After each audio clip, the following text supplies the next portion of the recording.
Contestant number 9.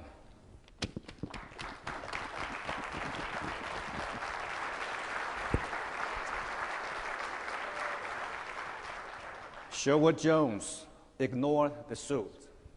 Ignore the suit. Sherwood Jones.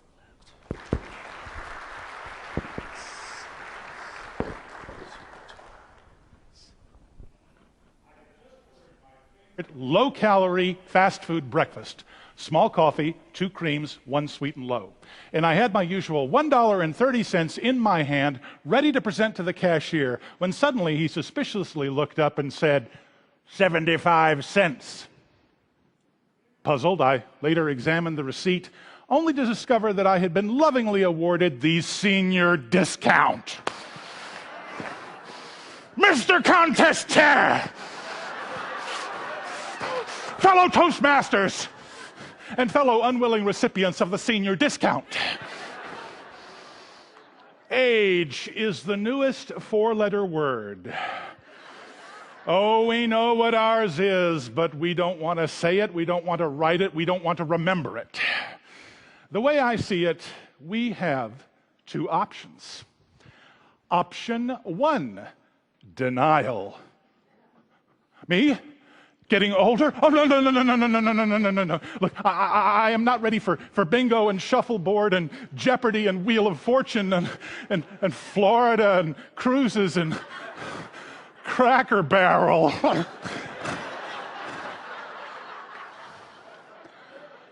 Option 2, acceptance. Oh, it's so much fun being old and incontinent. Oh, and we got all them fun activities too. Bingo, Florida, Cracker Barrel. Me?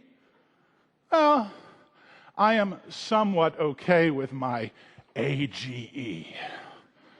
However, there is this guy who, every time I see him, he says something wonderfully tactless like, oh, looking a little older since the last time we saw you, huh? Oh, nice sunglasses. They hide your crow's feet. Ah, you used to be so handsome. This idiot, this master of tact, is my worst enemy, and his name is Mirror. Oh, don't get me wrong. He used to be one of my best friends back when I was a strapping young stud. But as soon as I started to get older, he began to lie. Complete dishonesty. I would send him one image and he would send me back a completely different one. I mean, that's not me. Well, if it isn't, then what is me? Are we just some organized collection of slowly decaying flesh and bone? One day, I realized the obvious. No.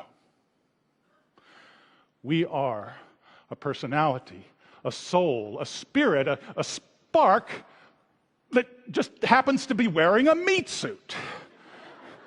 And there's only so much you can do with a suit.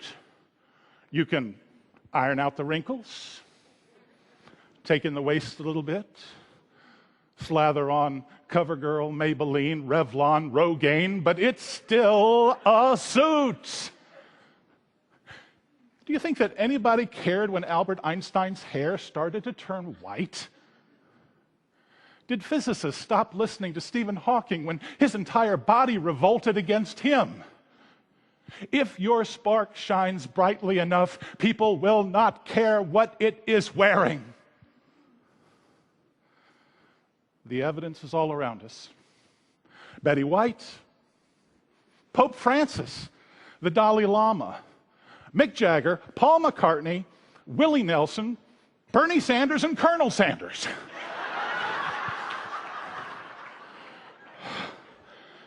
Face it, baby, gray is the new black.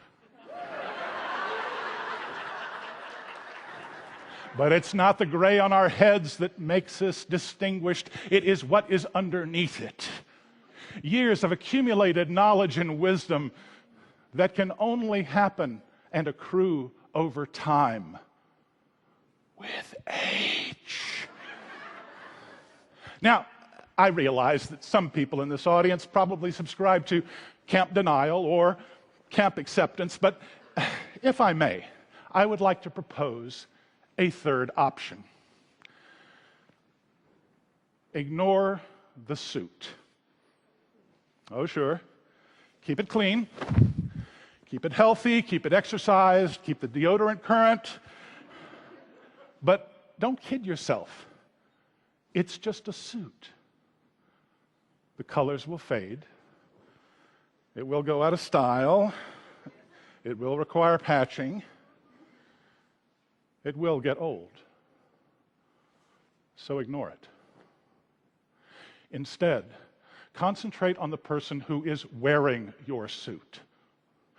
Respect them. Keep them educated. Keep them happy. Keep them thinking. Keep them loved. Remind yourself that you can do anything you want to because age is no longer an excuse.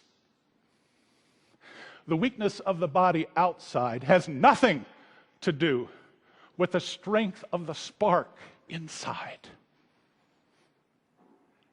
Age is an illusion. Every single person in this audience, old or young, has at one time or another looked right into that devil mirror and been absolutely terrified by something, some pimple, some mole, some stray gray hair, some extra 10 pounds, some imperfection that, if only for a moment, completely decimated our self-esteem. However, I say, why obsess over the shell of the oyster when the pearl is on the inside? See the person. Ignore the suit.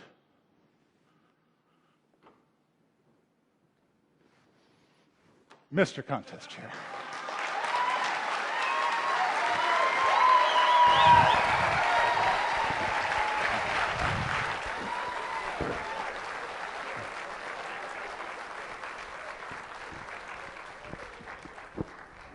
Madam Timers, 1 minute for the judges to mark their ballots, please.